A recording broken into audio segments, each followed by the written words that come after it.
connected successfully. Cool. Awesome. Sorry about that, everybody. This seems to be one of those nights where OBS is going to act up on us. But we will make it through this, I promise. So what started first? Did you start game mastering? Did we start paid game mastering, or did you start with the Perfume store? I started game mastering first. I first got into D&D, and I haven't played a lot of other tabletop games, but a couple one-shots here and there, mostly D&D. I started back in like 2017. I don't even know fully how I found out about the existence of D&D. I'd like heard it around. I'm like, this sounds amazing. I need to get involved. And suddenly I was just like, I need to do it. So I was in college in Chicago, and no one I knew played D&D or knew what it was at all. I was still very much in a part of life where it was like not as nerdy as I would like it to be. And so I found an Adventurers Guild group that played at a bar. Oh, nice. And so I got into some kind of one-shots that way. And immediately I was like, this is fantastic. This is for me. I need to be in that chair, though. I want to run this really badly. Beautiful. And still no one in my life played D&D, so I brought like family and friends into it, kind of. Mm-hmm. And it was kind of like cobbled together games, an ongoing campaign of like testing out DMing and learning the game from learning how to DM as well.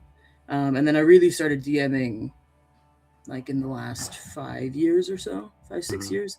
And then the Perfume stuff started kind of by accident because of Baldur's Gate 3. I wanted to smell Astarion. So I made perfume that smelled like him, and people on TikTok loved it. So they were like, we'll buy it. I'm like, oh, really? And then it kind of snowballed from there.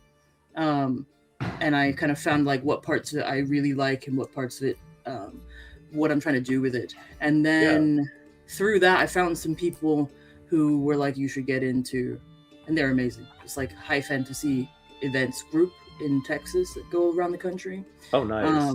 But I was doing quest acting with them, and they were like, you should DM professionally. And I'm like, I didn't know that was something you could do. So for the past 2 years, I've been doing that.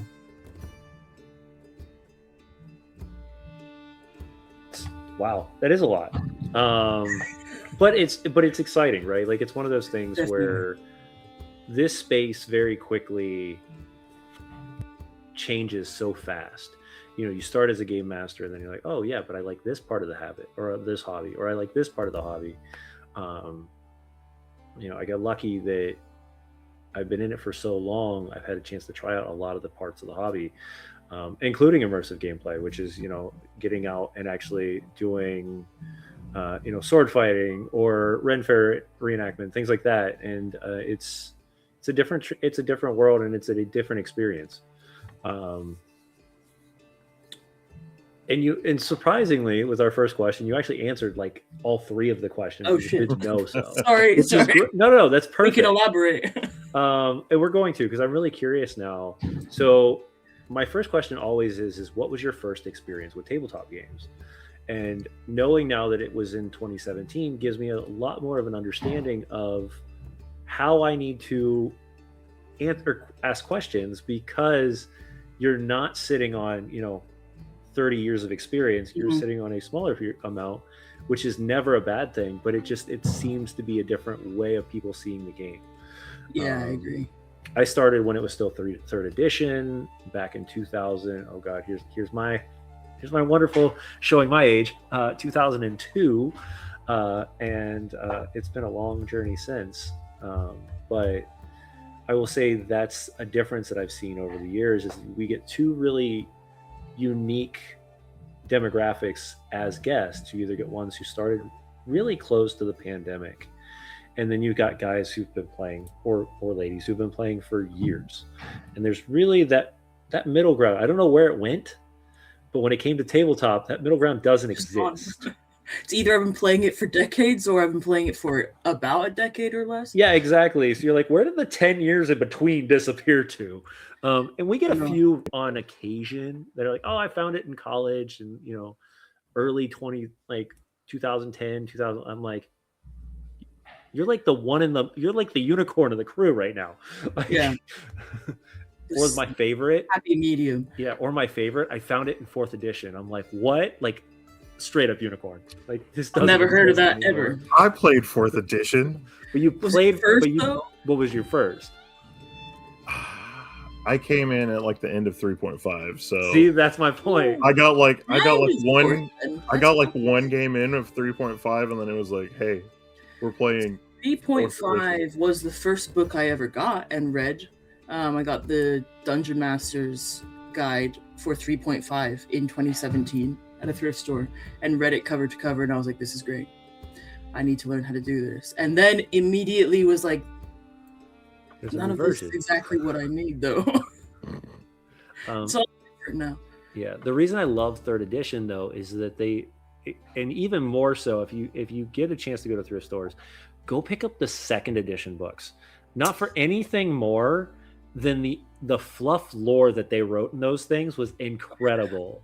So you'll get one stat block and like 3 pages of lore on that one creature, and you're like, oh, this is fantastic. This is what I need. Like, this is where I can build the world a little bit stronger. But then, of course, you had to buy 19 books in order to actually play the game. Yeah, having the internet now is really nice. I'll go back and read all that old lore. Right. I do want the physical books, though. I was They're talking so to pretty. some. I found out through this process. This is totally not your question at all, but Oh, you're good. through this process, I've connected with a lot of my older relatives, like my dad and all his brothers and their cousins. I found out belatedly that they all used to play D&D in like the 70s. And they have like just boxes of their old stuff that they keep being like, I've got to go get it from my aunt's house. It's there for you. And so that's been a beautiful bonding thing. Oh, yeah. And I'll tell them what's up with D&D today. And they're like, when I played it, it was like 3 races. You just hit stuff and that's it. You die a lot. Yeah. I played some 1st edition at GaryCon this year, and yeah, it's a different world completely because it was based on a war game. So it's completely different build of and structure. 5th edition has now become this very narrative-based storyline. And I think it's interesting because I think it's about to kind of have another shift where it's going to kind of go back a little bit, but not totally back to wargaming. So with the new writers and things like that, they're still trying to bring back the old school way of thinking, because they still want to do these dungeon delves and they want to do these epic stories, but at the same time they also want to keep the narrative growing. So I think it's going to be interesting. So I think, like you said, with this split of like a lot of people who've been playing it for decades, and then who've come the kind of newer group of people. So many people I've heard just recently in the past couple of years have been like, there's so much we can learn from the first few editions, and particularly the first one, and trying to like find ways to get back to that. So I think that shift is going to be very well perceived. Yeah, and then on top of it, we've talked about this a couple different times on the show, is there's 2 separate versions of tabletop that are growing right now too. We just talked about this at GaryCon, is you've got a very narrative-based crew that's developing in certain directions, like Daggerheart and Draw Steel, and a couple of the other games that are not coming to my head.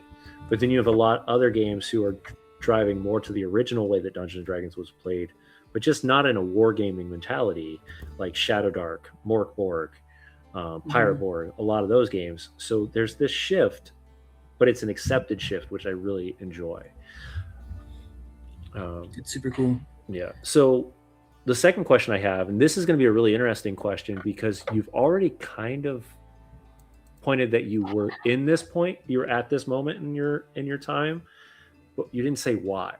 So what was it that you played Dungeons and Dragons for the first time and you went, I want to continue to do this, like as much as I possibly can without not being an adult, because we have to at least, pay bills and do all that crap stuff we don't want to do. And you figure out how to do it professionally. That we're all doing. It was basically like a creeping mold or a cancer that just started slowly pulling me in, like until I was fully all consumed where I'm at now. The first night I ever played D&D, I was the only person there who was brand new, but they were used to new people. I didn't know anyone there. Fully just like took my ass to the other side of town, went to a bar to play with a bunch of strangers. And I was like, I've always liked to do things kind of like alone like that. And so that wasn't unnerving, but I am not a person who's usually super comfortable being the least knowledgeable or like practiced at something. And since then I've like found I like to put myself in those situations too, but then it was quite intimidating as like a younger college student. And I was like, this is so much fun to just learn what a kobold is and go like, I'm in a mountain and we're trying to figure out like the maze of the pathways. And I was like, I want to play this again, but I don't like how restrictive this feels in some ways. Because I had like come very piecemeal to D&D at that point. Like I was trying to like learn it as I went. And so I knew there was a lot of rules I wouldn't know and I wanted to learn as we went, but I was like, I wanted to be a little bit more flexible. So I went back and played that several more times through the Adventurers Guild a bit more. And I just kept feeling like this like bigger and bigger itch to play more and more. And I wanted to experience more of like the lore and more of the monsters and creatures. And so I spent like hundreds and hundreds of hours aside from playing, just like doing a ton of just online research because it was like a new, I would say, hyperfixation for sure over like the next 3 or 4 years. And every time I got to play and implement a bit more of the research I had learned, the kind of mold would grow more on me and I would feel myself like more compelled and the snowball would kind of get bigger and bigger. And then the first time that I started writing a campaign years before I started playing it. And then finally we were able to play it after COVID calmed down a little bit. But it had been like in the process of being talked about, characters being made, figuring out who's at the table for a few years while I was kind of trying out different things and DMing small one-shots here and there. And I was like, this is an even better experience. The first time like I DM'd fully and really seriously. And so now at this point I'm a DM, mostly forever DM by choice, because while I do love still being a player, that like the feeling that was pulling me in before was a storytelling, almost like gift giving part of the whole experience that I felt a bit at the start, but that I was so much more engaged when I'm in the DM seat. Like, even though like I like to sit back and let my players like ideally role play and do as much as they can, like I don't want to be doing everything all the time. Being able to create this like environment for them to be in is what keeps bringing me back like every single time, and getting to see what different players do with the environment, the little container that I give them. No, that's awesome. And I think it definitely gives an explanation on why you continue to come back. Because like I said, one thing an amazing game master can be is a caretaker to their world, but also a caretaker to their players. And I think that you exemplify that in both ways with how you're talking, because you have that passion to, I want to give this as a gift. Like, and that means that I'm not going to give it in a way that is, for me, it's going to represent in a way that is going to be enjoyable for my players. And that's huge. The last question. Definitely, sorry, I'm definitely the DM that like my other friends and like I would say D&D mentor friends have been like, remember, this is meant to be fun for you too. Like, are you make sure you keep checking in with yourself. I have to keep kind of reminding myself, right. This is not just for everyone else.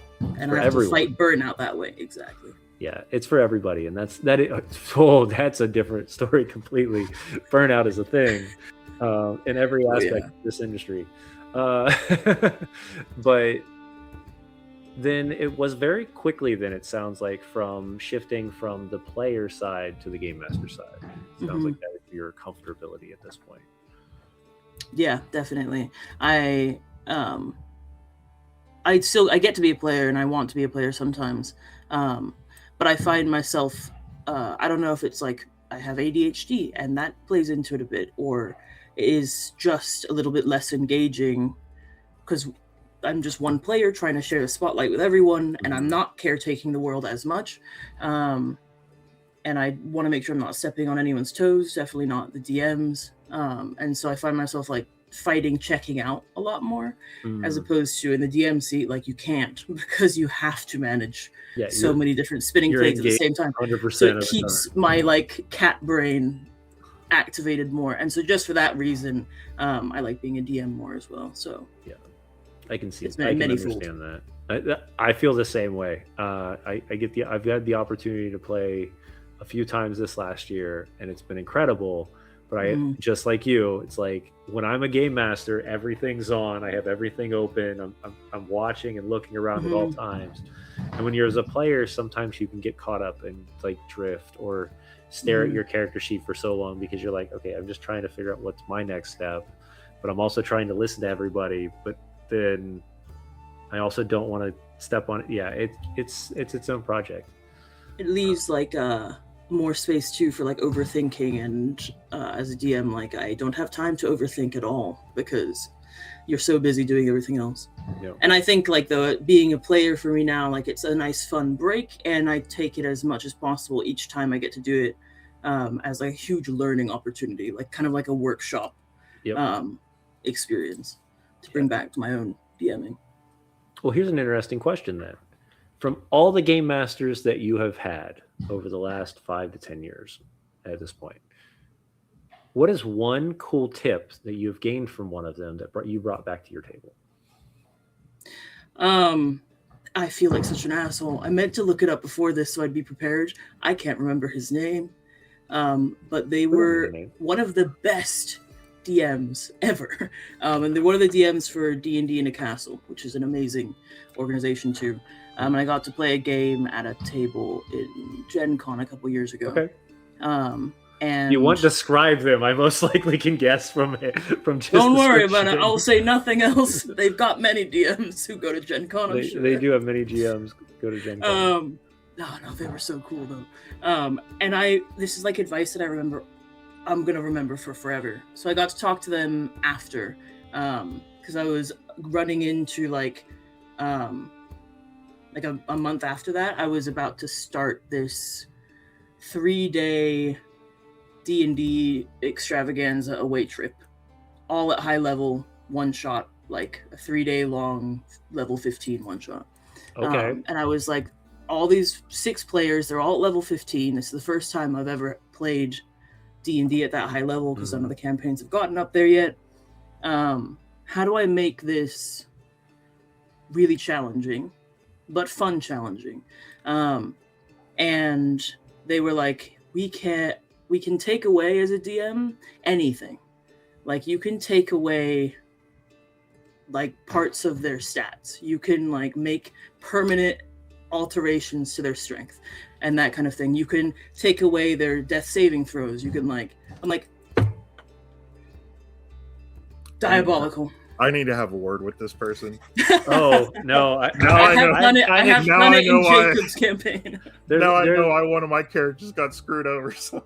There are Exclusively that DM's fault. There are a couple game masters Within reason and in instances. This could be so. Yeah, to use, with caution and at the right moments, but that kind of unlocked. Like I'd been very used to loving homebrew in general, and as a DM, I'm very like flexible both with the players and with the things on my end, because I lean much more heavily into like how do we narratively tell a fun story and have a fun experience. So I bring the mechanics back in a bit to make the experience fun, but that aspect really unlocked something in me. I was like, that is a flexibility I didn't know that I could do in the right moments, and it alleviated some anxiety in some ways, and also brought a lot of joy to me. Yeah, wait until the sadistic part of myself. Right, wait until you bring a vampire into the game, and instead of the vampire doing health damage, it takes exhaustion levels. Yeah, the game changes completely for players. They're like, oh wait, this is what this thing hit me with. It's like I don't want to be hit at all. Or you go back to the old, and this is something you will learn is if you go back to the old way of playing, in like 2nd edition, a wraith, which is a very not so scary creature normally, takes levels from people in 2nd edition. Hold on. No, don't you write that down. Wraiths, second edition. Yeah. Our wonderful game master at GaryCon and a good friend of mine, Heather Ashcraft. I love her to death. We were playing first edition D&D, and a wraith attacked us, and she took 2 levels from one of our players. So they went from level 3 to level 1, and the downfall is when you lose a level, all the abilities that you had at that level are gone too. Yeah. So everything. That's everything. My issue with that kind of an effect is it would slow down gameplay so It does much. slow down the like, gameplay. However, to have that happen like once in a campaign kind of situation, that's fantastic. And I Oh, will absolutely. be taking that. Even doing something like a devil's kiss type thing, it's like, oh, just the first person that gets hit is taking this, and you're like, oh, I need you to roll a d4, and they roll a 4, and like, oh, you're down, you were at 15, now you're at 11. Yeah. You watch their eyes go, huh? This makes me beautiful. think of a crazy situation. Like if you had like almost like the wraiths from Lord of the Rings, and you're like, yeah, they're all like second edition wraiths. Yeah. You all start at level 20, but by the end of this fight, we'll see what you start at. We'll see where you're Knock actually everybody at. down to like level 5. You're like, or this is you where give everyone like a magical fountain or something, and it's like it gives you all 5 levels. Crazy. And then you put the wraiths after that and lose them all again. Yeah, or you make it a cursed fountain so that it raises the levels, and then you have the statues around it, and then they come to life as they drink from it. That's what I'm talking come about. the head. That's the shit right there. Don't scary. tell my Witchlight group. Oh, Witchlight, so much fun. I have a Horrors Beyond the Witchlight campaign because I found that horror is really where I enjoyed D&D the most, and the challenge of bringing horror to a tabletop game. And so I was like, I ran Wild by the Witchlight, not fully through a little bit, and made it quite horror themed anyway, because it's Fae. That's such a good horror and circus, and hags. It just, the horror writes itself. So then I was like, I'm going to lean into fully doing a horror campaign, and it's going super well. Looking for something. It brings me so much joy. You need to see this book because it'll make you feel like the horror needs to come out. I can't find my book. What book is it? Is it the Shadow Dark book? They're back here. Nope, this one. Don't fall. The horror needs to come out. Pause. Oh. Sorted. It was for the bit. I don't care. What is it? So this is I love the look of it. So this is the Crooked Moon. Oh yes. I have not read it yet. So blending this with your Horror of the Witchlight would be wicked. I meant to. I wanted to get it before it even came out, and then it came and went, and I'm still slacking on that, but I need to. You're right, because it's perfect. It is. I just have the regular one. Also good. This was a goofy thing that I pulled off at a convention. We can talk about it off stream. I don't want to waste this on the stream, because hit the button. Maybe. Oh, is it not going to work tonight? It might not. There it goes. James, do the girl voice. The dragon has entered. The monsters have arrived. It is time to speak on the monster of the night. And we are in a mood for horror tonight. And after reviewing what that monster is going to be tonight, it makes perfect sense. What are we speaking about this evening? My favorite monster that I have brought into almost every campaign that I have ever ran are the Sorrow Sworn from the Shadowfell. And sometimes I'll often run them like as fully as written if it's a lower level group. But I'll homebrew some stuff and like adapt them a little bit if I'm either bringing them back to the same group I brought them to once, or a higher level group. And I took some kind of advice from the Monsters Know What They're Doing books and articles, because they have a really cool section on the Sorrow Sworn. but even before that, I'd been like this. I don't know if you can tell, but I love a theme of anything. Like Another themed theme. things are great. Um, and so these monsters being like their abilities are so almost like environmentally storytelling more than a lot of monsters Mhm. have because they're so thematic. Like all of their attacks, abilities, why they attack, like their motivations are all based on the theme of them being this manifestation of a certain individual like conflict emotional response that a humanoid person can have. Um, in the Shadowfell, they've like are manifestations of anger or hunger or loneliness or anxiety. Um, and so when your players are feeling those things, maybe you have like a little role play argument between two players, you can send an angry after them. If they get lost in the woods, they fail some survival checks, you can send the lost after them. Um, if someone's like gone really far into like role playing, like feeling, alone, isolated, they've maybe lost someone and they're in a bit of grief, um, you can add salt to their wound and send the freaking lonely after them. Dude, the lonely are the Um, one of the scariest ones out of they're all of them. They're horrifying. And terrifying. they, yeah, for people who don't know, they like are kind of, they scale up. I think the angry is the hardest, and hungry and lonely. But the theme of the lonely, um, yeah, it just wants to hug you. So, it just wants contact. Just wants content. That's But it. they're so not very cool about it. They've got these like harpoon mantis arms that they can like launch out and draw you back into the scary like wilderness. Um, and there's so much fun you can do because they're so flexible. You can send like different groupings of different ones. And like for example, the angry gets stronger if you attack it, which if you're a D&D party that hasn't encountered an angry before and you're up against a scary monster in the night, you're going to fight it to survive, and ironically that makes him uh, Yeah. worse. And so it's got a lot of fun like adaptability in combat to make combat really interesting, or not combat if Yeah. I will you tell don't you, want it to the be. angry, I terrified a crew of players before with the angry before, because every time they direct a fired at it or hit it directly, it would increase the health, and if it doubled the health, it would create another head. So each time it would build new Mm-hmm. heads.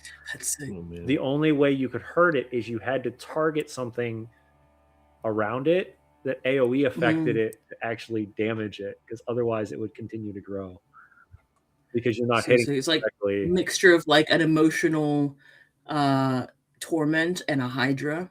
Yeah, it was That's terrifying. fantastic. Um, And they just look creepy as hell. oh, they Um, all do.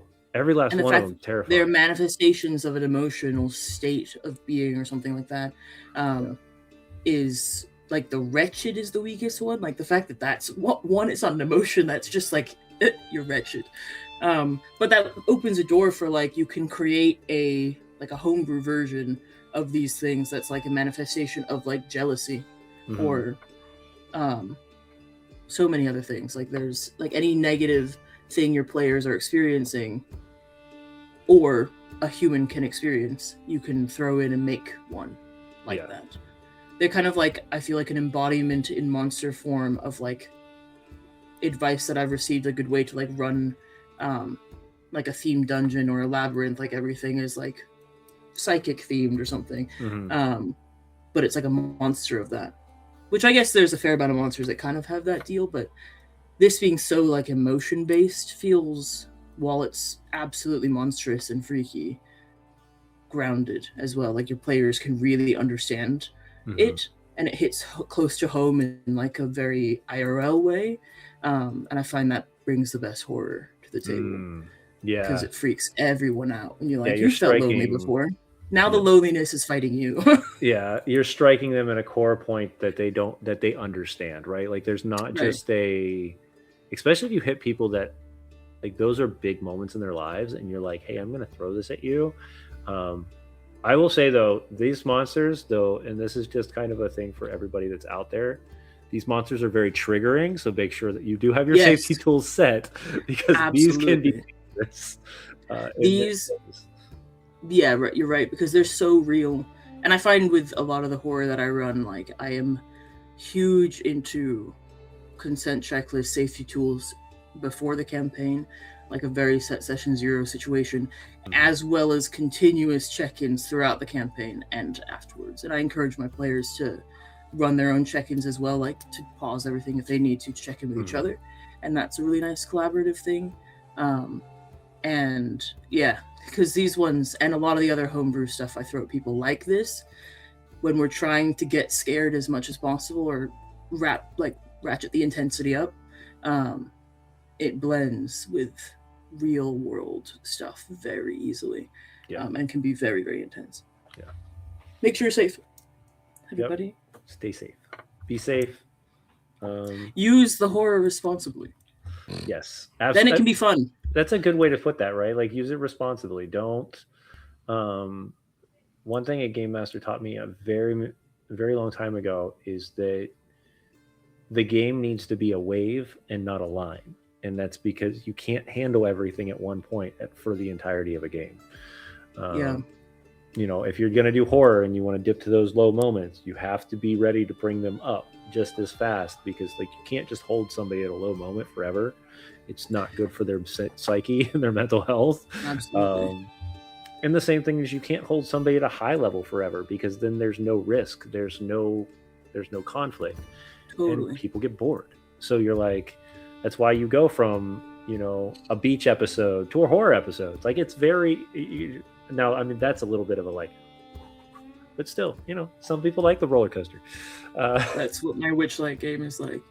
It's like, oh, but hey, we're speaking here. of like safety tools, in like at the very beginning of the campaign, I kind of laid it out and I'm like, we're gonna try a bunch of things here. It's Fey chaos, so above and below table, it will be chaotic and unsettling, and like the feeling of the rug being ripped out from under you. I'm going to be an unreliable narrator as a DM, which is usually the opposite of what you want and the trust that is usually created at the table. But since that was stated at the beginning, it alleviated some of the like negative consequences of that. But yeah, it is very much just like beach episode, horror, slight laughing moment, horror. And I'd be curious to hear some of those ideas of like how you brought horror into a game of D&D specifically, because in Dungeons and Dragons, most of the times people will say it's overpowered, or, you know, it's too strong, people are too powerful, things like that. Death isn't a thing. I've never noticed that, but that's just me. Jacob, would you like to share how horror is in my campaigns? Ooh. Yeah, for everybody that's listening, Yeah. so Alex is also one of my DMs, so I mean, I yeah, didn't know that. You never said anything. yeah, I have 2 characters right now because one of them just came back to life after dying gruesomely like a year ago. So Yeah, they just got him back. They went to hell. This campaign is great. This is like, instead of leveling up a normal way, it's all set in the 9 hells, and you have to bargain with more powerful devils to get level ups, and anything else through devil contracts. They got themselves sent to like devil prison, which is this like snowy ice realm where the worst get chucked and left to die. Very Viking-y. And then they're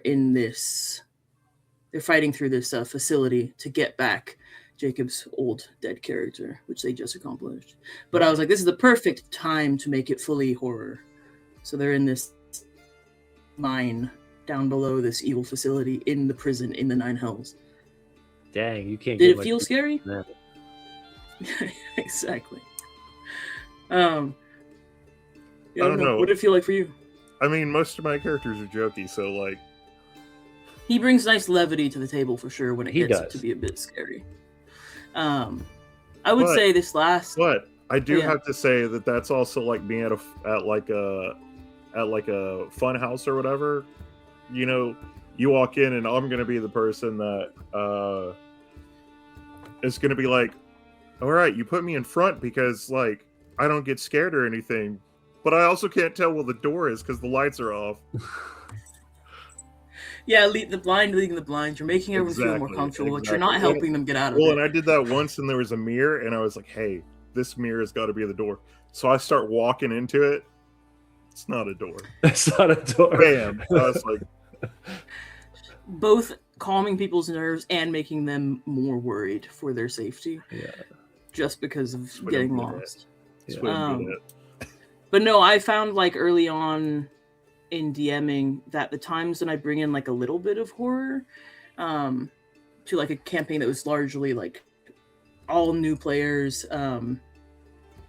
it wasn't a horror campaign at all, just like small aspects to like kind of, do the wave.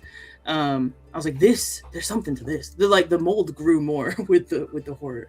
And then I started doing some research, and I was like, so many people say that horror is really difficult at a tabletop role-playing game because, for obvious reasons, you're there to have fun, you're laughing.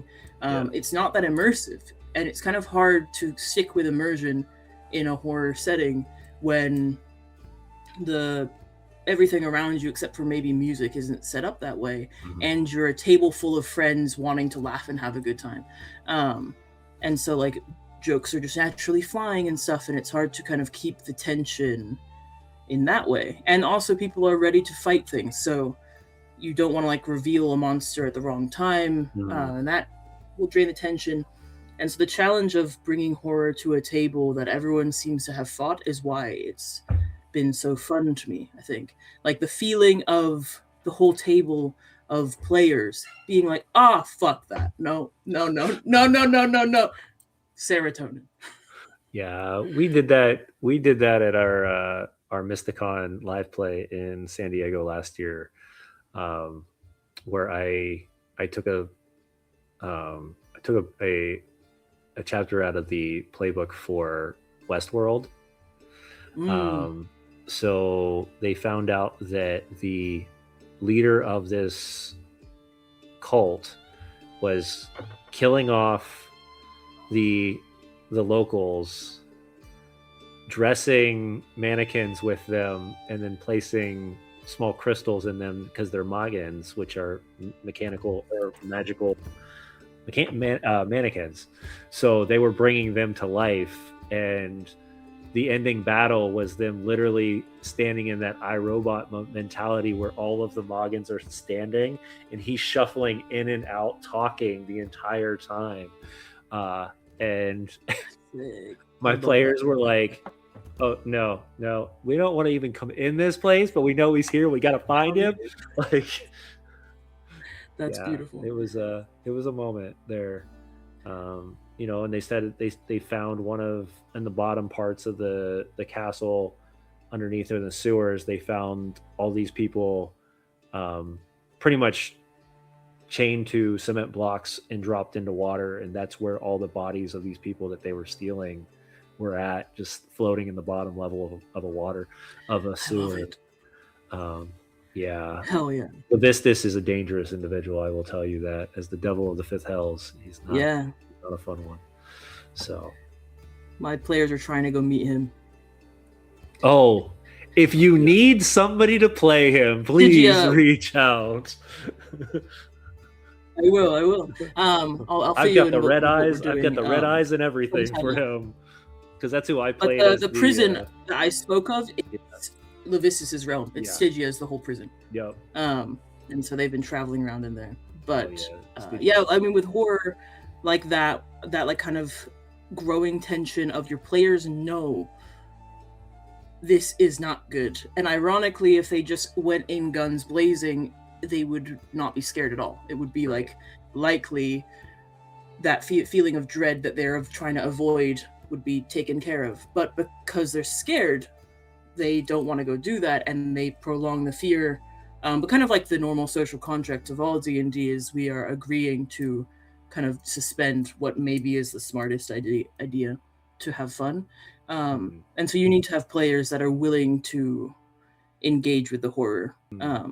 But I find even if you have players that don't fully want to engage with the horror, like funny joke characters, I have... This is also just making me think of characters that develop the world a little more, when they have little jars of moss that they put in hookahs. Yeah, you'll see what happens with the mold later. You've been consuming a parasitic mold Suspicious that's behavior. been slowly building into your lungs for the last, Yeah. month or so. But I think adding in a lot of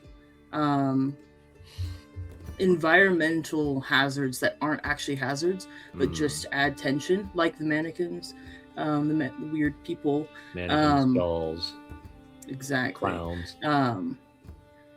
Like I had in our Hells game recently, there was cracks that they found in the ground in the mines. They could look down like hundreds of feet into darkness and see something skittering, while simultaneously having like the sounds of something large walking and finding notes that I'll actually like write out and send to them, covered in blood, that have like pieces of a story they're uncovering, like she's coming, kind of a vibe. Yeah. Before anything hurts them at all, leaning into like the player urge to spend 30 minutes trying to unlock a door safely. Taking that mentality and kind of like twisting it to ramp the horror up themselves, is really fun. You need a new system then, I'm telling you. You need this. Please don't. You need this. This will change your game, your horror mentality. I'll have to look into that. Which one is that? It is called Shadow Dark. Shadow Dark, yeah. Oh, I have heard of it. Oh my goodness. I will look into it for sure. Because the one thing that game plays into is the idea of no light. Yeah. So you're and everything requires a torch or a light spell, and they're not constant, so you have to recast, and if you don't recast, things happen. And you want to play horror? I do.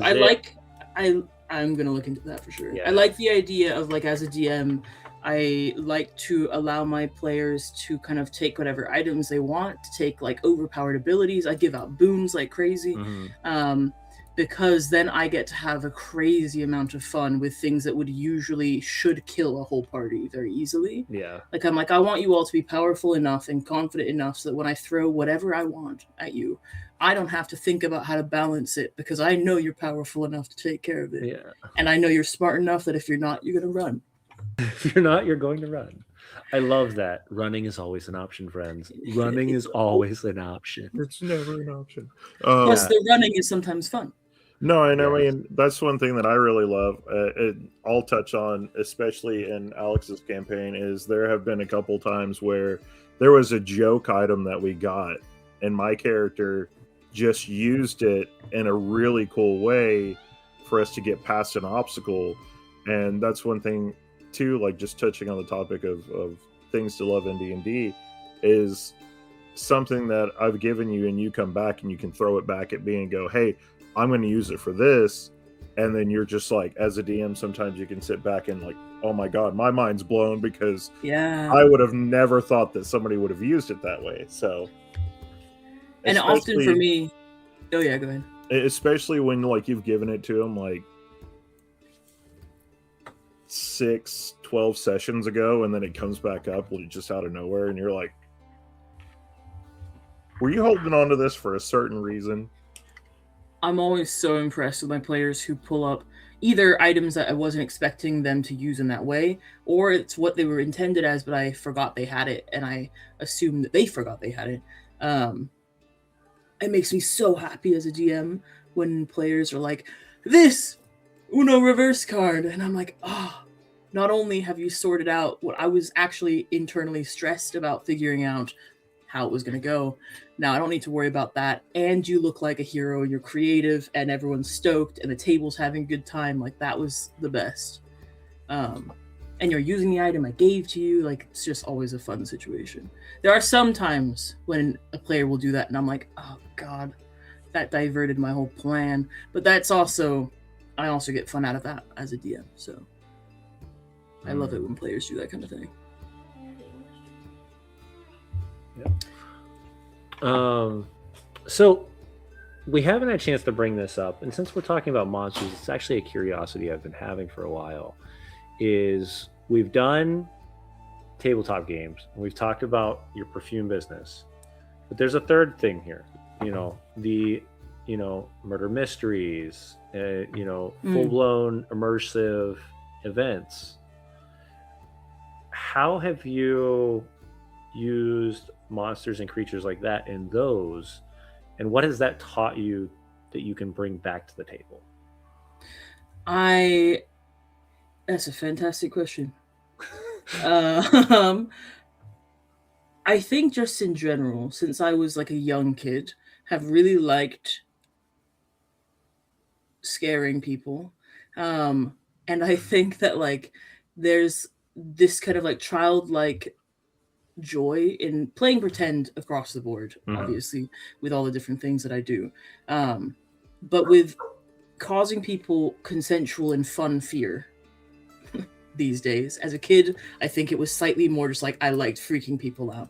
But now more as an adult, I'm like, it's fun to do it in a nice, contained, safe space where clearly everyone's having fun. To preface. But I think with the murder mystery parties, creating this sort of safe space for people to have a total escape from their daily life, but in a sort of like horror haunt escape room type way, where they've got to like creatively use their brain, but the clock is ticking. I think adding that good tension. I don't know how much of this I should say in. I don't know how like your age range of viewers is, but in Usually it's over age. Usually in we're a more adult setting of yeah. dabbled in work in that too, and like the kind of release of tension is something that a lot of people crave by adding in like organized tension and fear and stress. And it helps melt away some of those like the kind of buildup of negativity that we have in so much of our daily life. And I think with trying to solve this mystery at a dinner party of someone died, like that is one of the worst things that can happen. Right. But we are having fun solving this and getting into character, while like an arcane circle is being slowly lit up in the basement, and we've got to solve that at the same time. Right. Or like a fully dressed up LARP, or like a fantasy event or a ball. You're going on a quest to solve something, and those can be a lot more kind of lighthearted. But it kind of gets to the same point of like we're trying to untangle this web of stress that is just beating down on us always. Right. Oh, absolutely. And I feel like these scary moments, whether it's like anxiety, stressful, an actual monster you're fighting, in live action games, or events, or any of the other kind of like haunt acting I've done, helps people have a taste of the stress in a fun way. So when they get back to their main in real life, it's kind of like they've gone through an emotional and playful massage. I feel like. Okay. And so when going back to a tabletop game, it helps me lean far more into how do I make this experience not just mechanical, not just we're all sitting down at a virtual kind of call. How do I make them really feel immersed in the sensory descriptions, in the music, in even just like pausing at certain moments, so that I can give everyone a taste of that going back to their normal life and having had like a playful version of like a full body massage. I think that is... No, that's really an interesting way to put it. Because like I said, the goal is, of course, to amplify tension to a level where it's high and then letting it slowly release so that you're no longer having that in your everyday. Exactly. And hopefully it's bringing people into a better mood after. Right. And sometimes if there's a particularly intense moment, safety tools are needed. But as long as it's kind of like as a whole, with enough care, getting you to that point of like release, then I feel like it's a job well done. Well, I have enough of the time. I have an event that you need to go to sooner or later then. Have you heard of Coven 1934? Is that It's in Texas. Oh, maybe not then. It's like a witch LARP. It is a full blown horror LARP. If it's what I'm 1984, 34? 1934. 34. Now I don't know if the year changes every year, but that's the one they did this year. Is it kind of? I think I have seen some videos of people doing it. Like, if it's what I'm thinking of. like my friend was there as a one of the actors, and she had went into so much of like a exorcism scream and like movement that they actually called paramedics thinking she was actually in trouble. See, that's so sick. I should absolutely go to that. That sounds amazing. It's Jackalope Live Action Studios is the ones that put it on. Don't let me go with you. I'll ruin it. I don't know. Like, Nah. I have some friends of mine that are very like, I'm not scared of anything. Yeah. Well, so Alex knows the story, and I think it's really just because of ADHD. Like, it just doesn't affect me the same way. And I went to a fun house, and I turned around. There was somebody right there, and I went, "Excuse me, I'm so sorry. I almost bumped into you." As now having worked as a scare actor at like an actual haunted house, I'm like, I loved the people like that. Yeah. You're so funny. The people who are like, you can't scare them. The really annoying, rude, macho people, not quite as much, but the people who are like just hilariously them like that, were always a delight. Because then I get to like riff, and it becomes kind of like a comedy horror situation. So don't feel bad. I think you'd have fun too. I had a moment because it doesn't take it's very difficult to actually like scare me to the point where I'm actually scared, but I jump scare very well. Mm-hmm. And we live just up the street from Busch Gardens, and they do their horror every year for Halloween. And the same guy always plays Jack the Ripper, and he was kind of hiding around looking the other direction, and I went up and I was like, boo. And the guy was like, he laughed, but he gave a companion actor enough time to come up behind me, and it was this lady that had this like really loud fan, and she screamed behind me, and I feel like every hair on the back of my head just went whoom. Like, I was like, that's amazing. I was like, oh, that was good. Like, and that was all I did. I turned around like, that was awesome, and she was just laughing. But that's beautiful. It was just great. Actually, to the point that of like the jump scare versus like being actually scared, I had a thought of in D&D or like TTRPGs in general, it is very difficult to jump scare people, which is like in horror, like real life, not real life, but like event horror, like haunted houses, that kind of thing. They're like, don't lean too much into jump scares only, because that's a very cheap, easy brand of horror. And it's ironic that that's the easiest usually, but in tabletop role-playing games, the hardest thing to pull it's very off. hard to jump scare a whole table of people, and usually not the kind of vibe you want anyway, if you were going to just like slam something down. So you have to rely on this kind of like creeping dread actual horror instead, which is hard to do, not in a novel and not in real life, but that challenge is super fun, like how to build the tension in this freaky way, leaning on these freaky animals that are like prey on your actual human emotions. Is there any emotion, because you do a lot of homebrew, is there any sorrow swarm you have created that is a different emotion than the ones that are already built?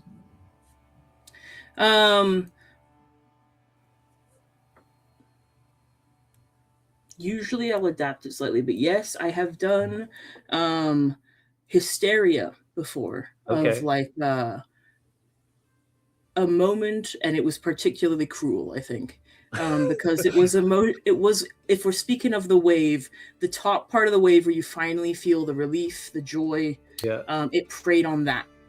And the like elated feelings of feeling hysterically happy, joyful, relieved. We're safe now. And there was, instead of a negative emotion, a sorrow storm that was hysterically like that. And it kind of leaves the like freaky clown doll laughing children vibe of horror. But like the more they were like hopeful, the stronger it got. So like they were like, we're just gonna take care of this and then we'll be okay. Like one of these players was like helping out a different one, trying to like reassure them, and it got stronger because of that, and had like a leveled up effect. And they were like, this sucks, and it got weaker. And so it was like a fun kind of puzzle for them to solve as well. But it was a situation that they were like, are you kidding me? But that was super fun. We were having such a good time, and then this thing shows up. Correct. Well, this has been a blast, but now we're entering into the final phase of Tavern Talks tonight, which is happy hour. Happy hour is the opportunity for you as the audience to ask the questions, as well as myself and Jacob asking some questions. If we haven't asked certain ones this evening. We're going to start with Jacob, because Jacob's always got a question. Never know what it is, but it's always a question. And it can't be about a campaign that you're in and you want to know something about it. That's cheating. Or what we call metagaming.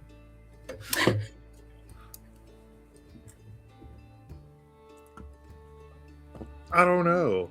Wow, I like put you on the spot and you just didn't I mean, like the thing is like I've been trying to hold back a little bit because there's so much I already know about Alex. That's true. And I'm like, right, but you know about Alex because the audience know about Alex. Right.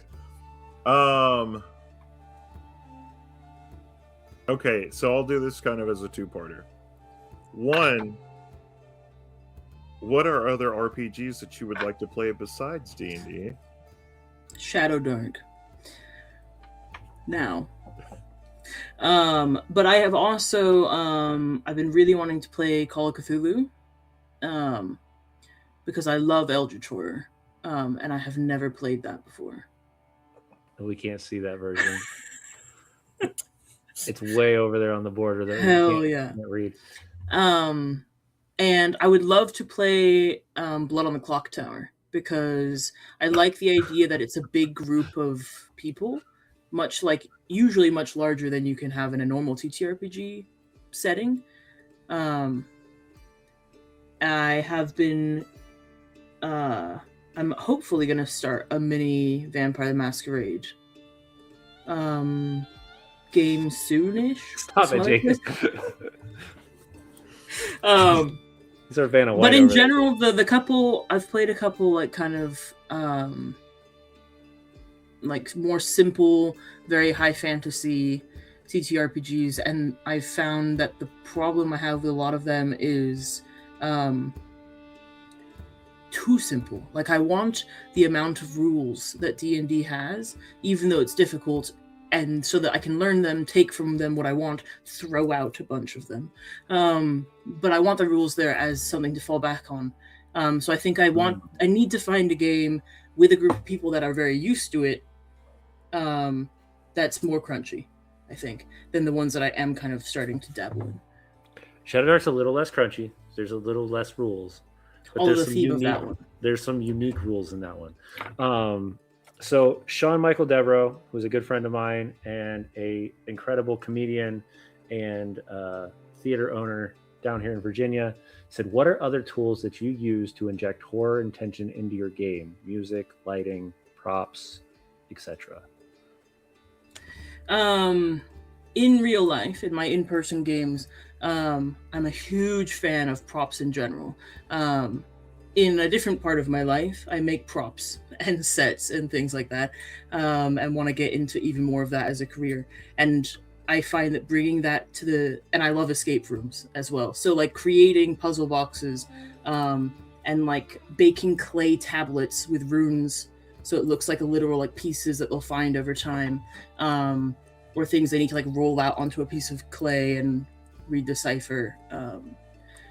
I love that tactile stuff, and probably just because I personally love little trinkets and things that I can hold. but I find that it also helps with that immersion at the table for the players, especially for players who are a little less daydreamy than I Mm. and some players. So it Handing really helps somebody people like something. visualize and give them like a kind of grounding point. In addition to, I'm a big fan of lighting. In virtual games, it's a bit more difficult Mm. because you can't control everybody's lighting. I'll do kind of Kenku sound through our Discord calls, so everyone gets the same music. And in person, I'll use speakers. I'm a big fan of like layering different audio. So I'll have like music and sound effects and occasionally like other things Mm. as well. So if there's like a particularly terrifying creature that's just like making weird sounds, I'll have that like just start playing subtly.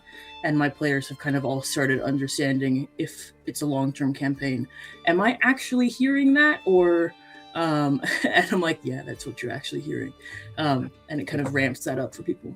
Nice. No, that's awesome. Yeah, no, because they do a. So they have a show in October, right before Halloween, called the 666 Project, where it's 6 stories, 6 terrors, 6 actors each on each cast. And if I'm saying it somewhat wrong, he'll correct me here in a minute. But they push that limit every time, and it's awesome. That's so cool. So yeah, if you're here in Virginia, come down, hang out. I will make a point. Yeah. Well, and to add to that, though, I think it's really good, like when you get to see your players, and this is only because of the campaign that Alex is currently in that will come out later on Tabletop Misfits. I know I was going to mention that, but I was like, I don't know if that's something that I should bring up yet. I mean, as long as we don't spoil anything, but watching people's reactions to you telling the story or whatever, and then kind of like getting to a point where you see them do a certain reaction and they tell you like, this was the sentence I needed to tell you, or I needed you to say for me to unlock whatever I needed you to happen. Totally. That's probably a fun part of horror for me, because like I waited and put out different aspects until somebody said this particular sentence. Yeah. And when they said that sentence, I was like, that's exactly what I was waiting for. And I didn't even I just said that's exactly what I was waiting for. And then I went into what the spiel was.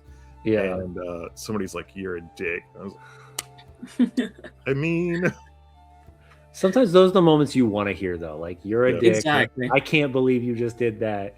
Because 90% of the time they get excited about it. Yeah. I'm gonna rake this name. It's gonna be terrible. Hot potato. Hooba Luba Club, I think is what that is. It's close to hot potato. Says, I heard 2026 is going to be a swarm of Japanese TTRPGs hitting North America. Have you played any, and are there any you want to play besides Call of Cthulhu, Japan's #1 most played RPG? I did not know Call of Cthulhu was Japan's most #1 RPG. I had heard, I didn't know it was #1, but I had heard some whisperings about that as a phenomenon, that there's a lot more coming out or coming over here. I think it's just growing globally. More and more people are like getting into it all over the globe. But I don't know enough about it. I am honestly like, I'm so D&D focused. It's not just like US focused. I'm so D&D focused that I'm, as someone who spends most of my life doing TTRPG stuff, I'm so unknowledgeable about other TTRPGs. So I'm constantly like collecting from people like, oh, you might enjoy this, you might play this one. So I'll have to look into other Japanese TTRPGs, because I love Japanese games in general. Resident Evil. I would say though, I didn't know that they were #1 in Japan for Call of Cthulhu, but Call of Cthulhu is one of the, Chaosium, the company that runs Call of Cthulhu, is one of the largest TTRPG companies in the world. Like, not even just makes sense. Not even just the States. Just globally. globally. They're actually much more popular in the Asian countries and in Australia than they are here in the States. So, but they're growing. Multiple, but they are, they're launching new ideas for Call of Cthulhu this in I think a week. Chaosium Con drops the newest one, which is like Call of Cthulhu meets Boy Scouts, which is another interesting That's concept. sick. That's so cool. So perfect timing to be talking about it then. Right? Yeah. We did that on purpose. Campfire. That's right. Shout out to Jeff. Well, and for me, Vasen's another one that I want to. That explores that mentality as well. Yeah, and the other thing that I really like, which will be cool because I know that they'll get it to a certain point, is while it is a Nordic horror, the base book, each book after actually focuses on like a different country's horror story. Yeah, because they've already done Nordic, and then they've done British, and then I think they're stepping into like Far East, or not Far Eastern, but like Eastern European next, which is going to be interesting. I've got to check that out for sure. Yeah, Vossen is incredible. I've heard such good things. Anything from Free League Publishing is really solid. Another one, if you're looking specifically for horror, because it's a horror IP, so of course it's horror. There's two of them. One is The Walking Dead, The Walking Dead RPG, and then Alien. Both of them are incredible series. I've heard really good things about the Alien one. Yeah. But not. I had heard that there was a Walking Dead TTRPG. Yeah, they're both ran by Free League. Good so, and they're good to great know. systems. I know we've been very horror focused. I'm not exclusively a horror DM, but I do love it. No, but I mean that's the thing is a lot of people think that the goal of this channel is to share with people's experiences, and sometimes they do have a very enjoyable niche that they want to share with others, and our goal is to try to give people ideas on how to do that, because that seems to be the biggest problem, like you said, is how do you share horror with a game like Dungeons and Dragons. And I think you have to really play on things that are just uncomfortable in life. Absolutely. Darkness, some of the phobias of life, like, claustrophobia, constricting people's ability to move, constricting people's ability to actually like cast, things like that, things that make people feel odd and off.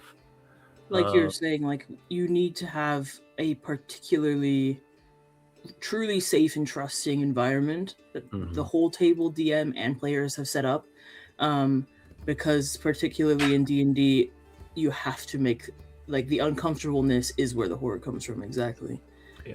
And to do that, everyone needs to be trusting that you're going to take them back out of it,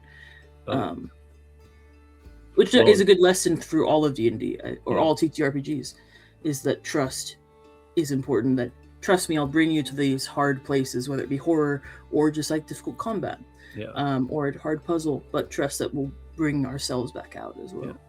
Or just increasing like emotional moments in a game are not just the game's emotional moments 90% of the time. So you have to realize that though the player or though the character is having this emotion, there's a part of that is bleeding into that player. Totally. Rather it be based on previous experiences or just a level of change in body chemicals based on what they're feeling at the moment. Sean Devereaux says, Brindlewood Bay. You play an old woman in a book club who solves Cthulhu mysteries in their small town. I was told about this by one of my other players. It sounds great. Another one, since we're talking about that idea right there, you want to talk about a game that is absolutely unhinged when it comes to horror. Go look a friend of mine, Justin Cirrus's game called Sickest Witch. Sickest Witch. So it is the idea that when back when they did the witch trials, there were all these rumors about how witches were actually developing these spells and stuff. And this is saying, what if all that was true? So part of your goal is to take body parts from your enemies, and that's how you're casting spells based on what you've taken Rad. from people. So if you need an eye for a certain spell, I'm and you have to add implementing these that immediately. things into a cauldron, and then they cast spells through that. But yeah, Sickest Witch is bonkers when it comes to stuff like this. I'll look into that for sure. Yeah, I've already got that kind of mechanic going in my Witchlight game of like they just keep snatching body parts, both the enemies and the players, back and Yeah. forth. It just is a theme, and I think that it could having it tied to spellcasting in this way could be really cool. oh yeah, So blood I'll- magic. Yeah. And the Nine Hells has a lot of weird shit like that as well. So I'm gonna put it in that game too. I'll look There you into go. Sickest Witch for sure. Yeah, it's definitely a cool game. Thanks for jumping in, ICD Stars. It's good to see you. Yeah, any other questions or comments that you have that the audience has? Anything you got, Jacob? I know you're trying to like, I know so much, but not everybody knows so much. I'm starting to like go through the cool things that you sent over. One of the things that we that I think circling back to the front when we were talking about D&D in a castle, actually, and it's actually something that James and I talked about, is how everybody has to have like a niche thing to actually be there. And that also makes me think about, we're gonna get off a topic a little bit, but it makes me think of Food Wars, where like everybody has that niche of how they make their particular kind of food. Like, I'm good at smoking meat, I'm good at doing this. Oh yeah. And as a DM, I think each person does have some kind of particular specialty of how they run games, how they do games, how they do different things like that. So Yeah. I would say, I'm going to throw this out to both of you, but what do you feel like your particular specialty would be? Let me pull up my start playing what's in my comments most. No. I would say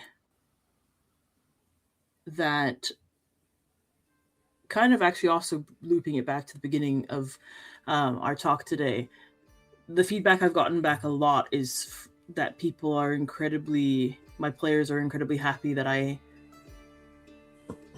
help them do whatever they want. Like, they feel like they have the freedom to play around without like the fear of making mistakes too much. The freedom to kind of like fuck around and find out in a very good way. And not just being like, sometimes, but not only being like an overly permissive DM, but I think kind of giving that gift of a playground for them to play around in.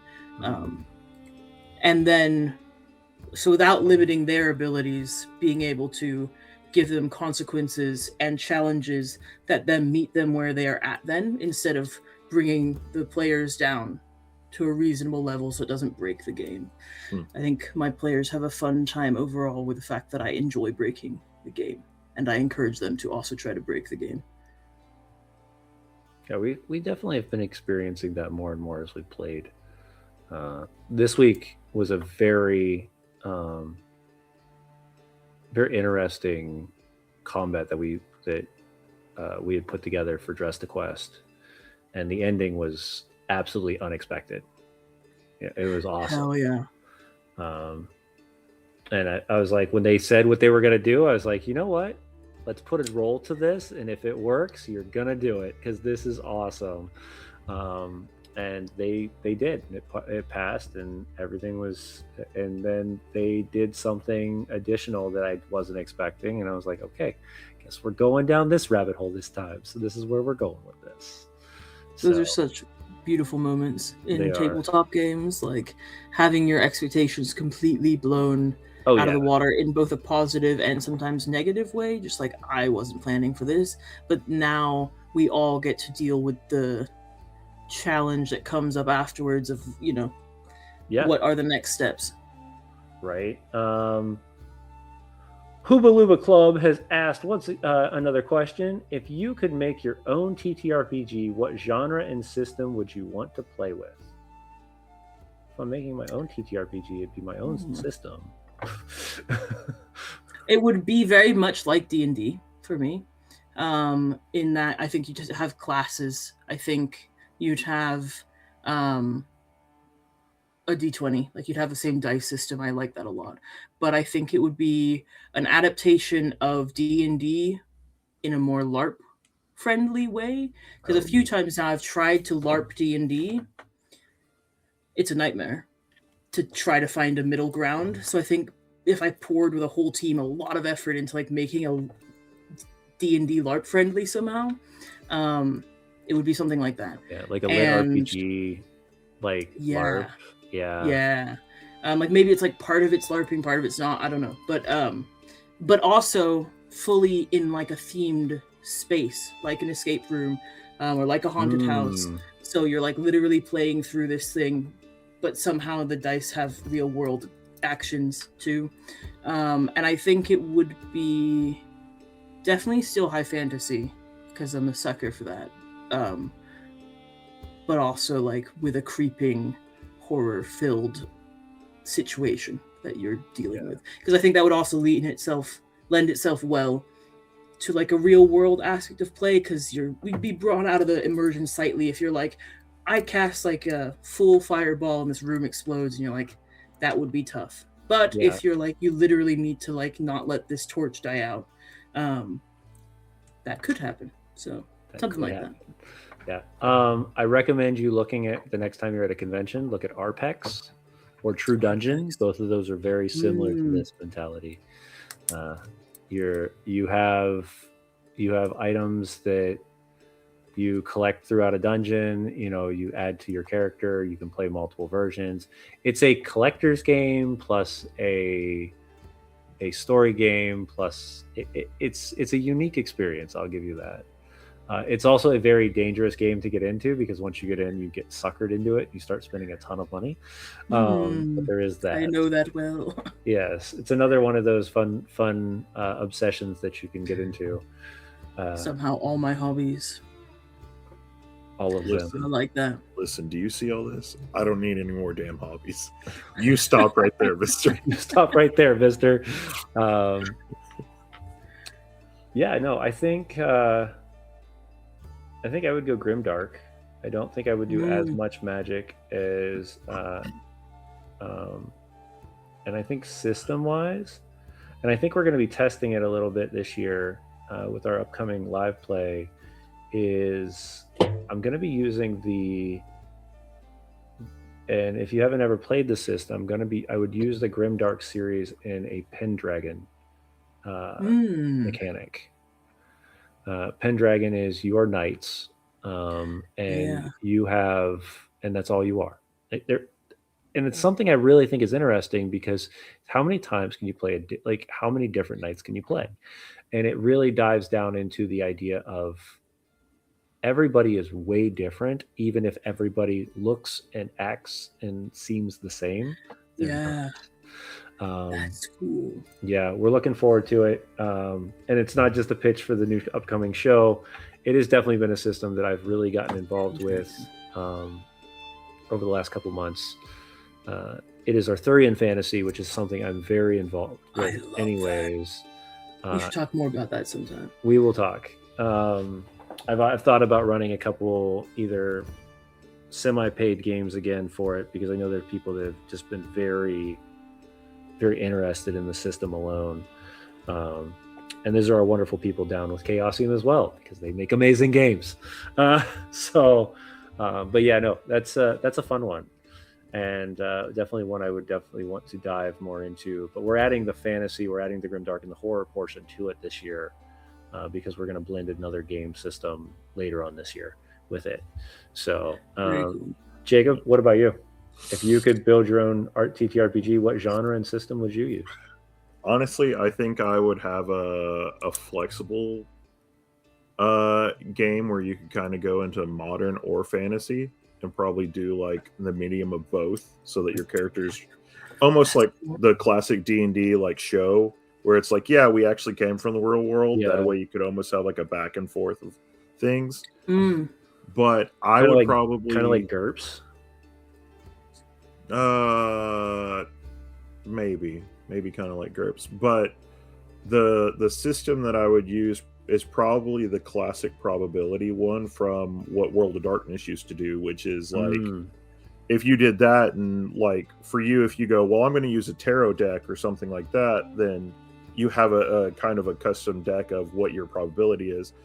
Alex could use dice, and I could use a bag of stones. You That's just cool. set it up based off of the probability of what it is. So I may have so many black stones in my bag and a few white stones, depending on what it is, for success and failure, things like that. But it also customs it a little more, I think, too, in the LARP aspect of, you know, you can carry whatever you want on you as long as it's works off the probability of it. Oh, I like that. That's fun. And I like the idea that that customizes you a little bit differently than just everybody being like, oh, what's my favorite dice set? Like it very much focuses on, especially in a LARP setting where you would What's your whole want, method? yeah, Yeah. like, you know, if we take it based off of, you know, even Dungeons and Dragons, right? Like you've got the wizard and he's got that component pouch. Well, now he actually you can develop that to be something. Yeah.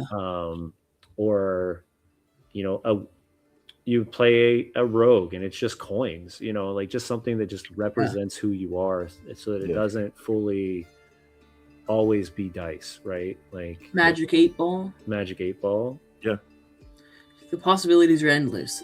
That's Deck of cards. I like that a lot. Like, yeah. And it just works off for probability. So I mean, I think that's a really fun thing for that, you know. I don't know how that system would very well be, it would take some finagling, balanced, but yeah, because you would have to just build a probability chart and be like, okay, yeah, I have to have this many of this type and this many of this type, because otherwise it wouldn't make any sense. Like, or you just throw all sense of making sense out the window and lean fully into the chaos. Schoolyard playing. Which actually, I was gonna bring up like why I love high level D&D so much. Like in addition to horror, I think high level D&D is my favorite.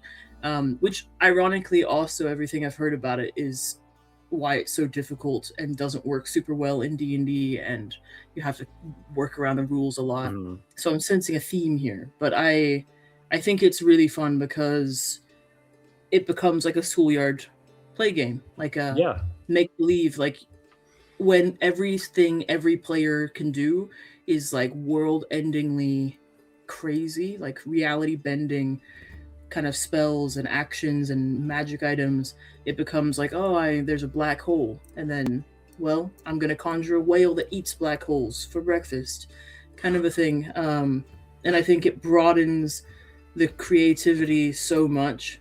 And I realized that this is also kind of ironic that I was like, I need a play system that's more crunchy. I like the rules of D&D, and now I'm saying the parts of D&D I like are the breaking of the rules, but I want them to be there so I can wave at them as I pass by, you know.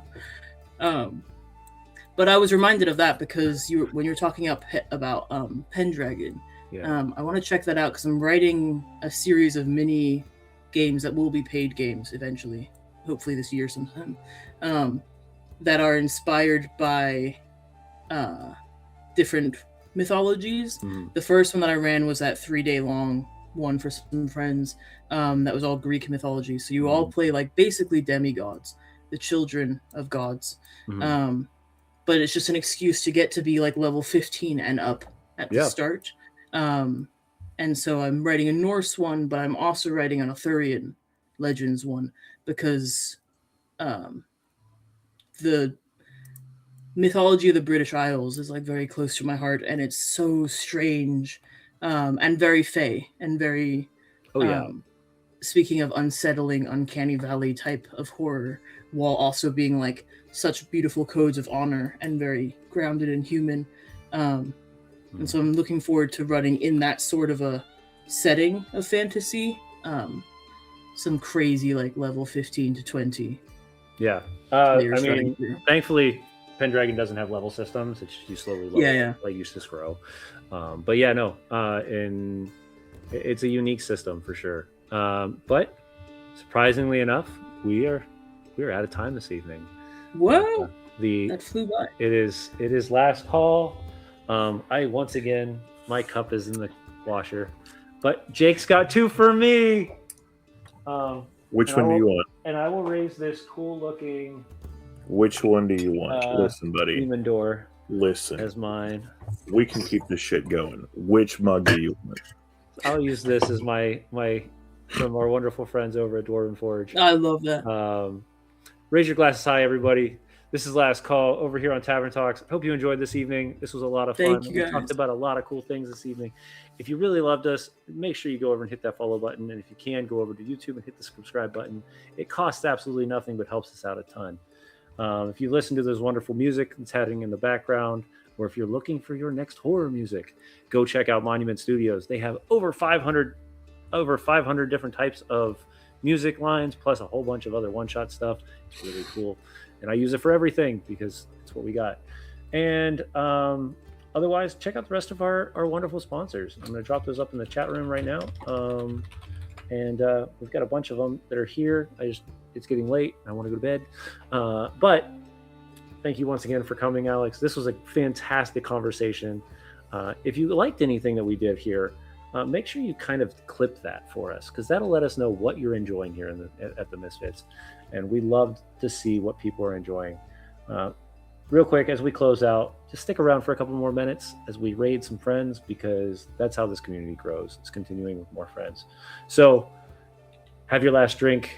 Enjoy a good day of D&D, hopefully this weekend. And we'll see you guys all next week for another episode of Tavern Talks. Good night. And